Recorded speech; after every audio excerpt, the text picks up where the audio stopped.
Alors bonjour François Amanric. Bonjour. Alors donc vous êtes porte-parole pour le mouvement des clérocrates et candidat à la présidentielle pour ce mouvement.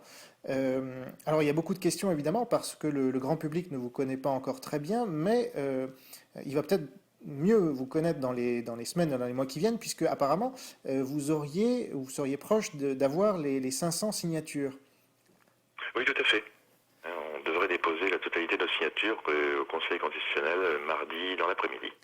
Voilà, donc on enregistre aujourd'hui, on est samedi 10 mars, et vous annoncez déjà les avoirs, alors que un parti comme le Front National, par exemple, bon, qui représenterait autour de 20% de l'électorat, ne les a pas. Comment vous avez fait?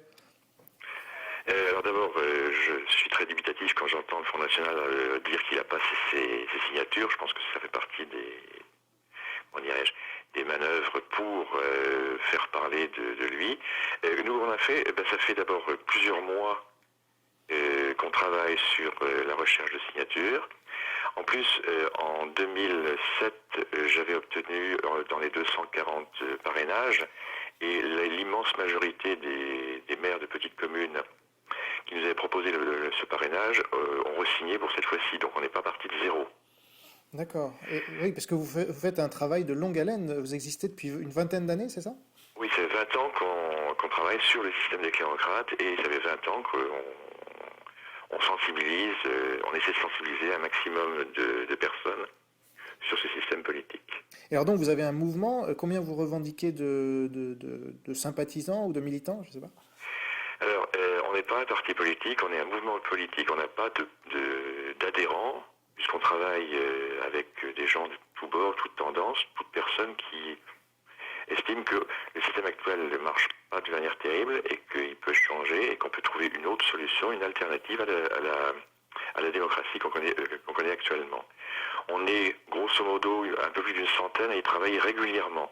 Ce sont que des bénévoles.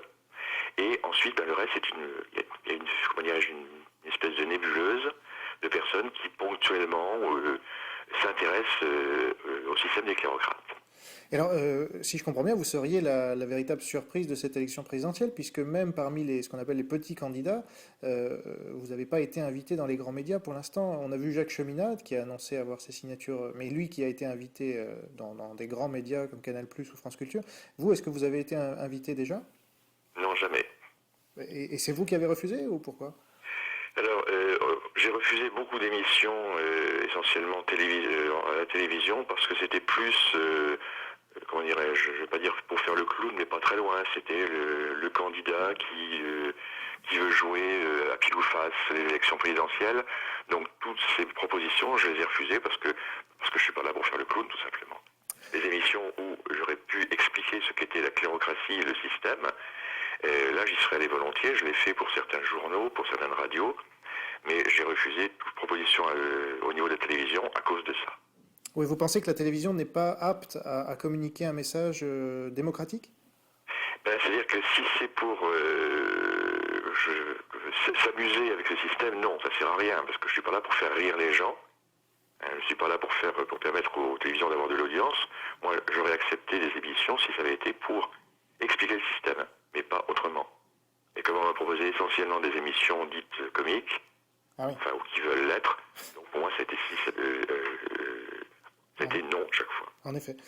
Alors, rentrons dans le vif du sujet. Donc, la clérocratie, hein, il y a énormément de gens, je pense, qui vont découvrir ce mot en même temps que je suis en train de le prononcer. Est-ce que vous pouvez nous dire si c'est vous qui l'avez inventé ou s'il y a d'autres racines et pourquoi vous le défendez? Alors d'abord, le mot en lui-même, c'est un néologisme que j'ai inventé effectivement, parce que pour qualifier ce système, il fallait bien effectivement lui donner un nom. Alors c'est le véritable système démocratique tel qu'il était employé à Athènes il y a 25 siècles, enfin à Athènes en Grèce, il y a 25 siècles.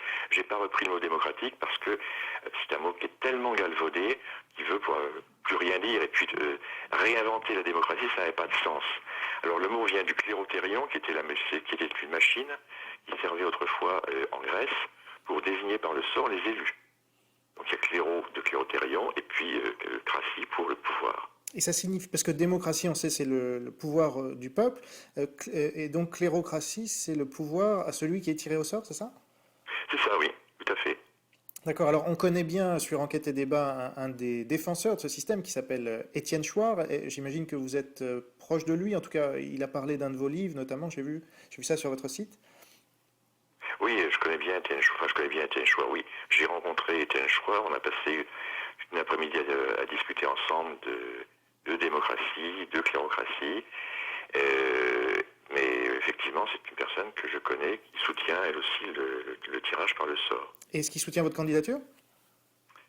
On n'a pas de soutien de candidature. D'accord. C'est-à-dire que ce sont que des parrainages de maire, quoi, pour l'instant. Tout à fait, oui. D'accord. Et alors, quel est votre objectif dans cette campagne? Faire connaître le système des clérocrates, expliquer aux Français qu'il existe un autre système que la démocratie, que hors la démocratie, c'est pas forcément l'anarchie ou le grand n'importe quoi.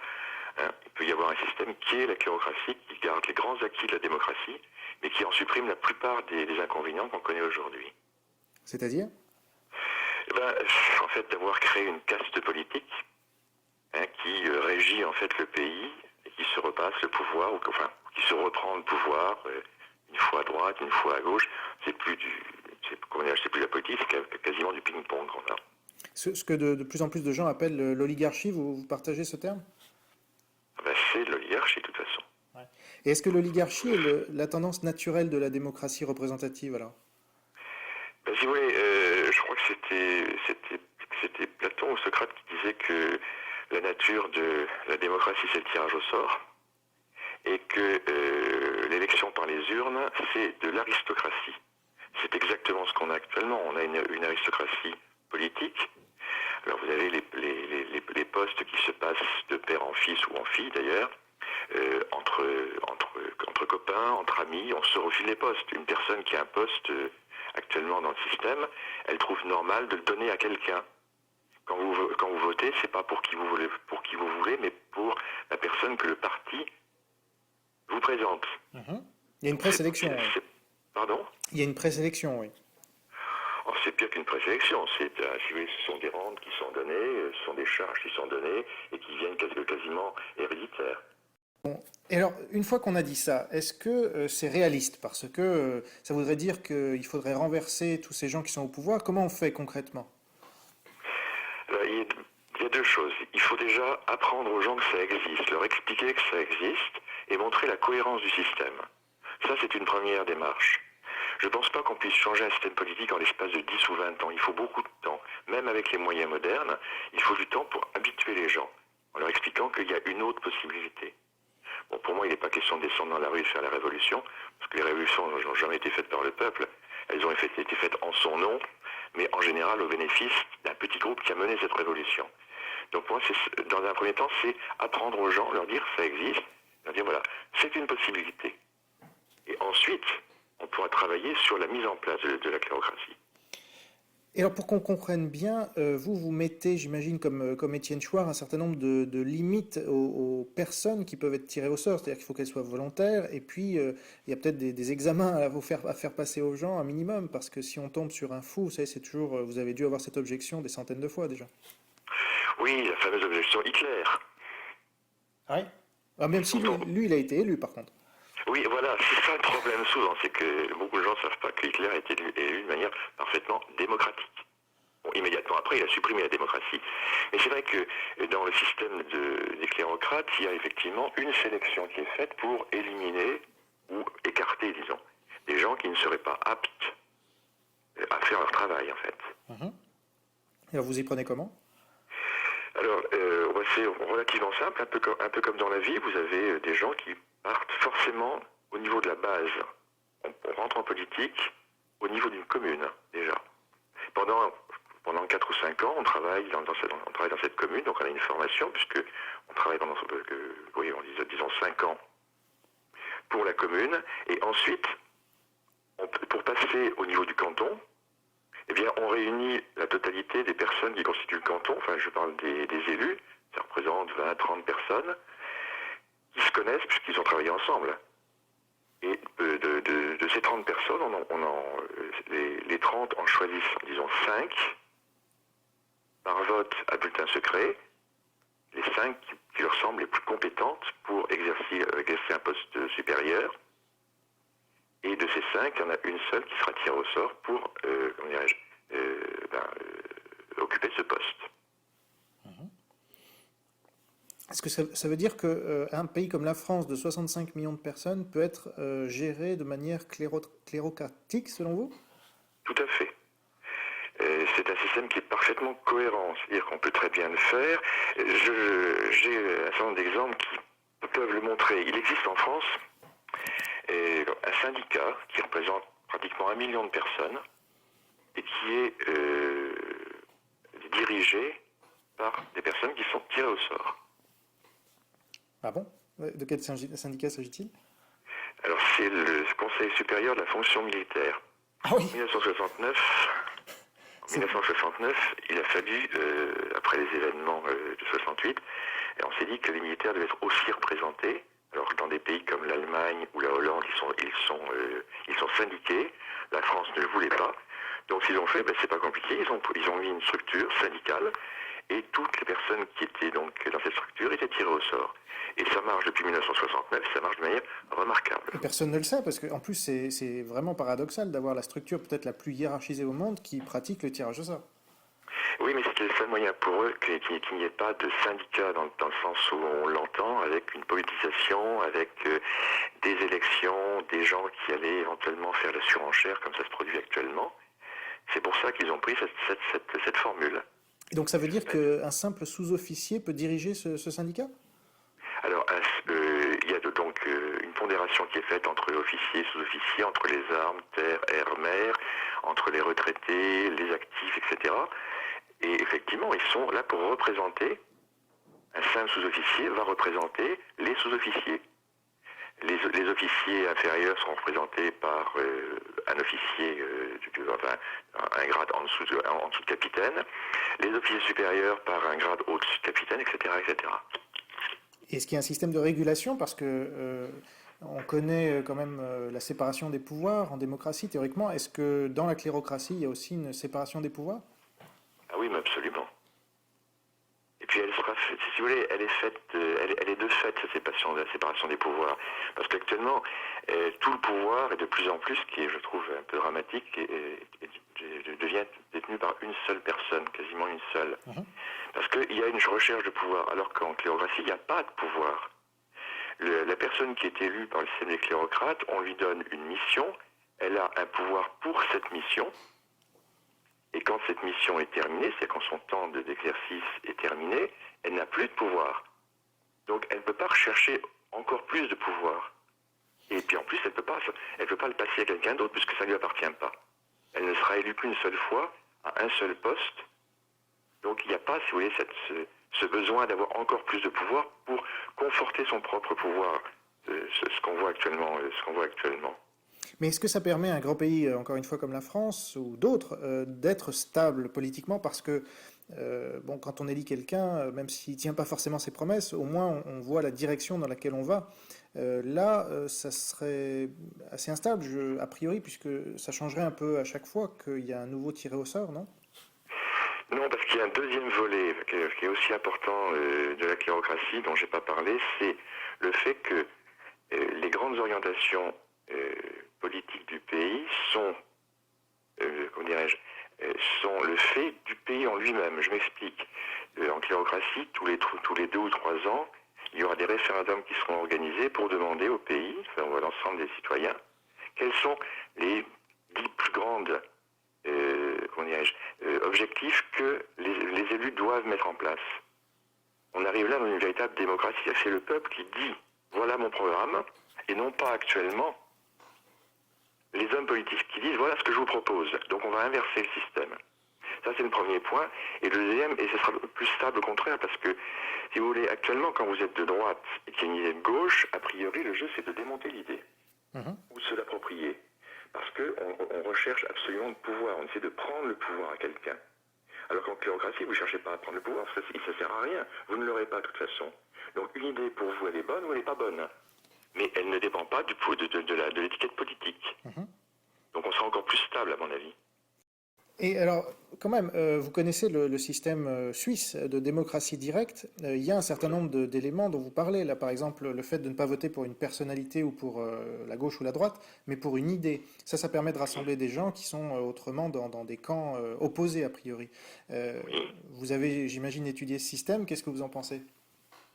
Ben, si vous voulez, c'est un peu comme le système des votations suisses, c'est un peu comme les référendums qu'on trouve aux États-Unis, dans certains États des États-Unis. Il y a de tout et de n'importe quoi. Mhm. C'est-à-dire que je vois aux États-Unis, on en arrive à un point où il y a tellement de référendums que les gens ne se déplacent plus du tout pour voter. Il y a eu un trop-plein. On a voulu trop bien faire, et puis on fait des référendums pour n'importe quoi. Je parle en Californie, par exemple, Ouais. où j'ai bien étudié, ce qui fait que les gens ne se déplacent absolument plus. Alors qu'en Suisse, effectivement, ils ont une tradition depuis des siècles et des siècles de ce genre de système. Alors, il y a bien sûr des défauts. Quelquefois, si vous voulez, on fait réagir les gens, non pas en fonction de leur cervelle, mais de leur tripes. Et ça, après, personnellement, j'aime pas trop. Mais il y a aussi, dans tout système, et il y en aura une dans le système des clérocrates, il y a une constitution qui encadre ce genre de choses. Mhm. C'est-à-dire qu'on ne fait pas de référendum, par exemple, sur des faits extrêmement choquants de la société. Je prends un exemple. Demain matin, il y a 10 personnes, 10 enfants qui se font égorger. Il n'est pas question que le surlendemain, on fasse un référendum pour ou contre la peine de mort. Ouais. On pondère ça aussi, si vous voulez. Le peuple n'a pas tous les droits.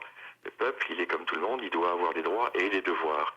Et donc, il y aura une constitution qui sera faite pour permettre d'éviter ce genre de choses. Et est-ce qu'il y aurait une sorte de commission des sages, comme on trouvait en Grèce, parce que malgré tout, bon, le peuple peut prendre ses décisions, mais est-ce qu'il ne doit pas y avoir une vision d'hommes plus sages que les autres qui disent, bah voilà, il faudrait aller dans cette direction et influencer de cette manière le peuple, voire même peut-être le contraindre des fois. Vous savez, il y a énormément d'exemples dans l'histoire où les sondages, par exemple, euh, pendant la guerre d'Algérie, De Gaulle avait retourné les sondages. Est-ce que vous voyez utile le fait qu'il y ait des sages dans ce système clérocrate? Oui, tout à fait. Je pense que pour moi, c'est extrêmement important. Euh, il y aura effectivement un peu le Sénat comme actuellement, mais on aura toujours pareil. On aura des sénateurs qui seront désignés par le sort, mais ce seront des gens qui auront pratiquement 20 ou 25 ans de politique derrière eux et qui pourront effectivement peser sur le débat. Et il y aura une deuxième chose aussi, comme on est comme en Allemagne, c'est une commission qui prendra chaque loi et regardera les côtés positifs et négatifs d'une loi, parce que beaucoup de lois ont des côtés positifs et négatifs. En France, ça n'existe pas, ce genre de choses. On envoie une loi, on l'envoie. Alors après, si elle n'est pas terrible, eh ben, ou on l'oublie, ou on fait avec. Et en cléocratie, il y a effectivement une assemblée sage qui sont là pour, en fonction des lois qui seront proposées, regarder le côté pervers de ces lois. Tout ça pour pondérer, effectivement, parce que oui, il faut que le peuple ait le pouvoir, mais il faut aussi qu'il ait des devoirs. Et là, il faut que les deux puissent coexister, en fait. Et alors, évidemment, si on se projette un peu et que ce système est mis en place, on peut se demander légitimement quelles seraient les conséquences à beaucoup de niveaux. Par exemple, au niveau juridique, est-ce qu'il y aurait une baisse de l'inflation des lois comme on la voit actuellement ou pas? Je ne sais pas. Si franchement, j'en ai Ça, aucune idée. ça a le mérite d'être honnête. Pardon? Ça a le mérite d'être honnête, mais on pourrait Oui, mettre... non, mais je ne sais pas parce que je peux, autant je peux savoir comment le système fonctionne et ses ramifications, ses avantages, ses inconvénients, mais faire une prospection aussi précise de savoir s'il y aura plus de lois maintenant qu'après, j'avoue, je ne sais pas. Et au niveau économique, est-ce que ça encouragerait des phénomènes de création d'emplois privés ou publics ou autres? Alors, le système électoral, c'est un système purement politique, c'est un système politique. Le côté économique ne rentre absolument pas en ligne de compte. C'est pas dans un système cléocratique qu'on va régler les problèmes économiques. Simplement, on n'aura pas, toujours pareil pour ces questions de pouvoir ou de besoin d'élection comme actuellement, de favoriser tel groupe ou tel groupe de pression. Donc je pense que naturellement, on aura quelque chose de plus pondéré que ce qu'on peut avoir actuellement. Oui, mais vous savez bien que le système législatif favorise ou défavorise, par exemple, la création d'entreprises ou les charges, enfin, édicte tout un tas de normes qui vont encourager ou décourager l'économie, ou en tout cas d'une manière ou d'une autre. Oui, mais on aura, comment dirais-je, une fois de plus, on va avoir en cléocratie, puisqu'il y a des pondérations qui sont faites au niveau des élus, on aura des représentants qui seront de véritables représentants de la nation française. Actuellement, vous avez au niveau du Parlement pratiquement 60% de fonctionnaires, ce qui est complètement aberrant. On est bien d'accord. Vous avez, toujours au niveau du Parlement, vous avez moins de 1% d'ouvriers, d'employés et d'artisans, par exemple, alors qu'ils représentent 60% des Français. Bien sûr. Et c'est pour ça qu'on a des problèmes. C'est-à-dire qu'il est évident que lorsque vous avez une assemblée qui représente, qui est constituée de 60% de personnes de la fonction publique, elles ont naturellement tendance à favoriser les gens de la fonction publique. Bien sûr. Alors, on me parle de système représentatif, c'est pour ça que je trouve ça aberrant. On n'est pas un système représentatif, puisqu'il y a, si vous voulez, c'est un peu comme si, pour l'ordre des médecins, vous aviez des cadres de l'industrie métallurgique, tout sauf des médecins. On ne pourrait pas dire que c'est représentatif. Et bien là, le Parlement en France, c'est exactement ça. C'est aberrant la représentation qu'il peut y avoir. Et alors, autre question, Étienne Chouard le dit souvent, pour lui, enfin, il ne parle pas de clérocratie, lui, mais il parle du tirage au sort. Bon. Donc vous parlez de la même chose. Le tirage au sort, ça serait surtout pour limiter le pouvoir des riches. Alors, est-ce que vous êtes sur la même ligne? Ah, pas du tout, je vois pas le rapport. Ben pour lui, les riches, c'est l'oligarchie, donc c'est ce qui empêche à la démocratie réelle d'exister. Parce que, voilà. Non, honnêtement, moi, personnellement, non, je ne crois pas ça du tout. Alors, effectivement, actuellement, lorsque vous avez des groupes de pression qui sont en général extrêmement puissants et qui représentent relativement peu de personnes, donc vous favorisez certains groupes. Mais penser qu'un système de tirage au sort changera les choses, empêchera les riches d'être riches, j'avoue que non, je vois pas du tout. Non, alors, pour peut-être expliciter un peu plus, disons qu'Étienne Chouard veut pas empêcher nécessairement les riches d'être riches, mais il veut les empêcher d'avoir trop d'influence sur le reste de la société parce que, pense-t-il, leur pouvoir vient de leur argent et donc il biaise la démocratie réelle. Voilà. Oui, là je suis d'accord avec lui. Effectivement, mais c'est bien pour ça que je vous dis que si dans un parlement clérocratique, il y aura une représentation réelle de la société. C'est-à-dire qu'on aura 60% d'élus qui seront employés, salariés, etc. Alors que là, pas du tout. C'est ce que je disais un peu avant, c'est que si vous avez une surreprésentation d'une certaine catégorie socio-professionnelle, forcément, elle aura tendance à aider les siens. Et actuellement, vous avez des lobbies qui se font, qui sont effectivement des lobbies basés sur l'argent, et qui favorisent toujours des petits groupes. Parce que c'est eux qui ont l'argent. Alors qu'en clérocratie, vous n'aurez pas ce genre de choses. D'autant plus, je vous rappelle, c'est que les gens qui seront au pouvoir n'ont qu'une parcelle du pouvoir. Ils ne peuvent ni la céder, ni la vendre, ni la monnayer. Oui, donc il n'y a pas de phénomène de caste, comme vous expliquiez au début. Voilà, il n'y a absolument aucun phénomène de caste, donc vous ne pouvez pas... les riches, il y aura toujours des riches, mais ils n'auront pas le pouvoir qu'ils ont actuellement. C'est ça. Et alors, oui. Ils ne pourront pas l'acheter, en fait. Ils ne pourront pas l'acheter. Alors, il y a une dernière question qui me vient en tête à l'instant, c'est que vous avez dit qu'il faudrait du temps pour mettre ce système en place, mais une fois que... Alors, qui juge que le temps est venu, par exemple, et est-ce que le basculement ne sera pas trop violent? Parce qu'au bout d'un moment, il faudra bien passer d'une démocratie représentative à une clérocratie. Or, est-ce que, pour vous, le passage intermédiaire par une démocratie directe, qui je pense... convient mieux qu'une démocratie représentative, et je pense que vous serez d'accord là-dessus. Est-ce que ce ne serait pas une manière progressive et pas trop brutale de passer vers la clérocratie ensuite? Alors, je ne sais pas comment ça se fera effectivement dans le temps, mais je sais une chose, c'est que quand j'ai commencé à parler de tirage au sort il y a une vingtaine d'années, tout le monde me prenait pour un doudingue. Actuellement, c'est une idée qui paraît pas si idiote que ça. Je prendrais par exemple le Parti Socialiste qui, il y a quelques années, c'est la règle royale, qui voulait instaurer effectivement des jurys citoyens tirés au sort. Donc, l'idée du tirage au sort n'est pas forcément évolue dans le bon sens, si vous voulez. Après, il faudra trouver une solution pour la mettre en place, effectivement. Mais pour l'instant, il faut déjà expliquer que c'est pas une aberration. Oui, Il faut que ce soit une chose acceptable. et en même temps, vous me faites penser qu'il y a déjà les jurés Oui. civils là, qui sont désignés par tirage au sort. Et finalement, est-ce que la monarchie, c'est pas une forme de tirage au sort, puisque le roi, ça peut être n'importe qui, dès lors qu'il est le fils du roi précédent, quoi. Oui, si vous voulez, c'est le hasard de la naissance, ça c'est vrai, mais pour moi c'est pas du tirage au sort parce que il n'y a pas de sélection, il n'y a pas de choix populaire, c'est pas le peuple qui décide de son destin, mais c'est un groupe de personnes qui décident à sa place. Donc pour moi la monarchie c'est le hasard de la naissance, disons. Voilà. Mais c'est pas du tirage au sort réel. Mais est-ce que finalement la clérocratie n'est pas anti-méritocratique, puisque, bon, théoriquement, hein, je dis bien théoriquement, en méritocratie, ce sont les plus méritants qui sont élus, enfin qui dirigent. Or là, on connaît tous les biais, vous en avez rappelé un certain nombre, mais finalement, la clérocratie, est-ce que c'est pas le contraire? Parce que là, il faut aucun mérite, il faut juste, bah, voilà, le vouloir peut-être, vouloir être désigné pour pouvoir l'être.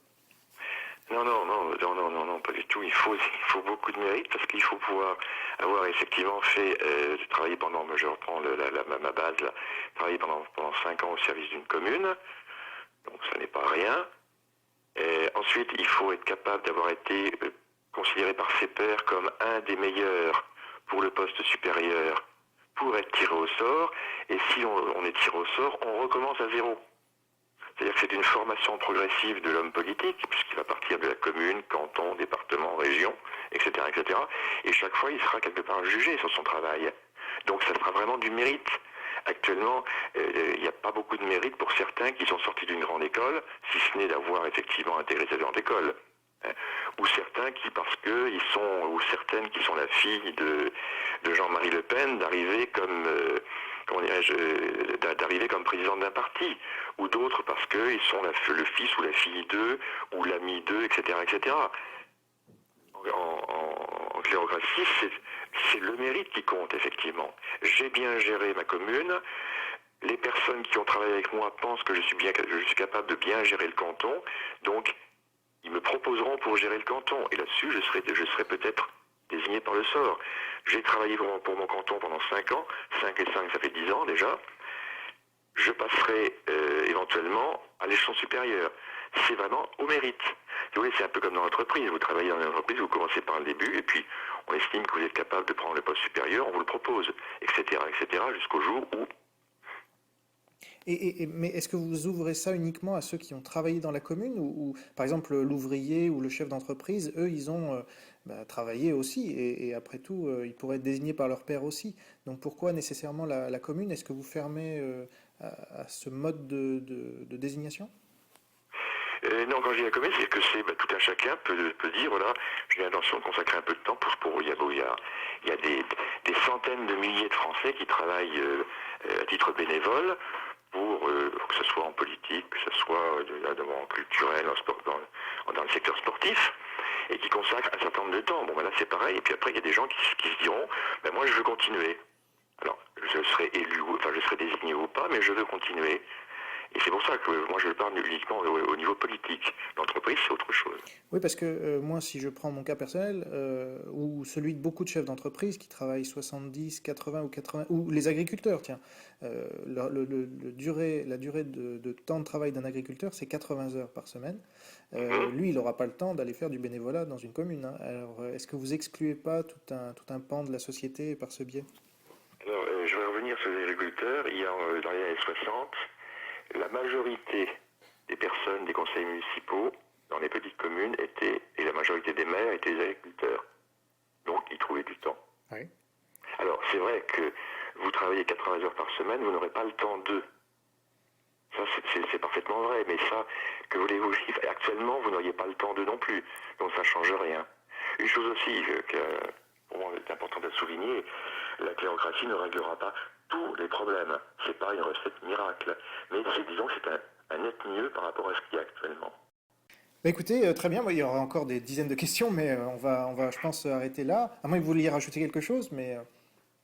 Non, simplement, c'est que actuellement, on travaille pour ce système. système et on va essayer de nouer des alliances parce que on n'est pas organisé, on est très mal organisé, du moins pas assez.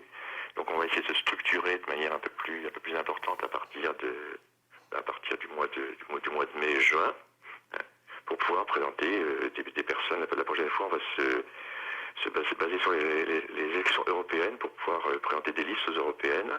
Et on a l'intention maintenant de structurer le mouvement pour se faire une place dans le paysage politique français. Mais c'est pas contradictoire de se présenter à des élections quand on est clérocrate? Si, c'est contradictoire, mais il n'y a pas d'autre solution. Ah oui, il y a les médias. Non, j'y crois absolument pas. Ah. Je suis désolé de vous le dire, mais les médias, ce qui les intéresse, c'est la petite phrase, le truc un peu bizarre, mais le fond les intéresse absolument pas. Ah ben il y a Internet. Ça fait 15-20 ans que j'essaie de taper à la porte des médias. Ils vous disent non, c'est pas intéressant, non, j'avoue que... Ou alors je sais pas faire. Mais regardez les médias, regardez les grands titres aujourd'hui, c'est telle petite phrase qui a été dite, telle vacherie, il n'y a pas de fond là-dedans, il n'y a rien. Les médias en beau disent partout que la campagne actuellement est nulle, enfin, ils sont un peu responsables quand même. Ah, mais on est totalement d'accord là-dessus, mais quand je voulais dire médias, c'était plutôt les médias que vous pourriez créer sur Internet notamment. Enfin, si je prends l'exemple d'Enquête et Débat, nous c'est ce qu'on a fait, parce qu'on n'est pas justement... on pense que les médias font partie de l'oligarchie, justement. Ah ben oui, ça tout à fait, oui, ça absolument, oui. Ah oui, tout à fait, parce que je pense qu'au niveau des journalistes, les fils d'eux, j'ai pas mal de sympathisants clérocrates qui sont journalistes, ou qui travaillent effectivement dans la presse, et c'est vraiment une oligarchie, effectivement, les médias. Mais vous allez être ennuyé là, parce que si vous avez vos signatures, on en parlait juste avant l'interview, vous allez être invité partout, puisqu'il y aura une égalité médiatique du 9 au 21 avril. Tout à fait. Alors c'est quand même pas une mauvaise chose. Ah non, mais c'est parce que c'est obligatoire. Oui. Ils le font.